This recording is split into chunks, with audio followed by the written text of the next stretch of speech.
What's up, guys? Welcome to your 175th Android tutorial for the new Boston. What we're going to be doing in this tutorial is basically getting everything set up to actually draw a triangle onto our emulator, finally.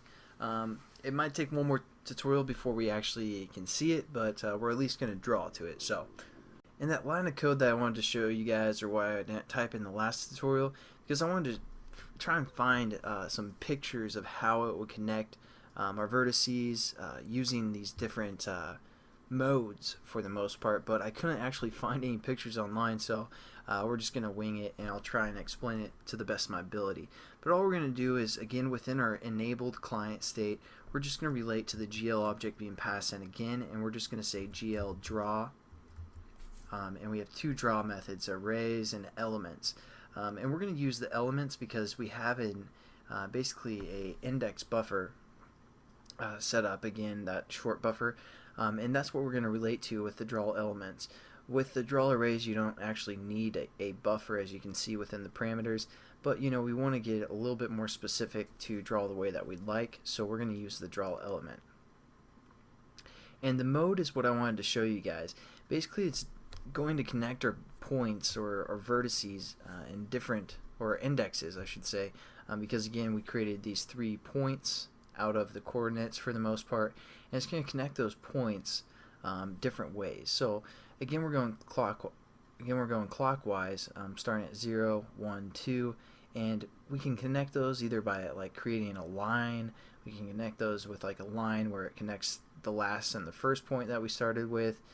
We can connect it with actually just building a triangle, which we're going to use, and there's also other ones like triangle fan and some other options that you guys can use, but again I couldn't find any pictures on that, so sorry about that. But again, all we're going to do is we're going to relate to our GL10 object or class, and then we're just going to say GL_triangle, and yeah, we have a triangle strip, a triangle fan, but we're just going to create one triangle.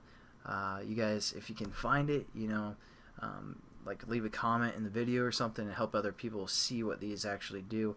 Basically, a strip is, if we had like 10 points, it'd just like start at this point, strip it, or go like a zigzag down all those points and create triangles that way into a strip. A fan, if we had like a point here, like this is our point 0, then we have point 1, 2, 3, 4, 5 all around it, it'd create triangles based off that center point. But since we're just creating one triangle, we're just going to say we want to just build a triangle out of it. And then what we want to do is we want to tell them how many points or indexes we have.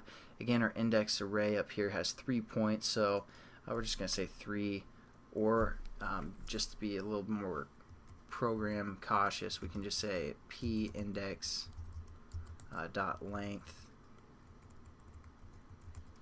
And for the type, again, we have to define what type our buffer is, and again it's the short type that we have up here, and just like the last time we set up this pointer, we referred to that as a float, so we have to tell that this glArrays method that we're working with shorts. So all we're going to do is just say our GL10 object, or class, why do I keep saying object, dot GL_unassigned short, or unsigned short, sorry. And we're just going to click that, and then that's going to define what type we're working with. And then lastly, we need to set up our buffer, which we called pbuff. And there we go. We're pretty much done with that line. And all that, again, all that's doing is going to say, hey, we're working with 3 points or 3 indexes, and we're working with a short, and this is basically the order that I want, and I want you to draw a triangle.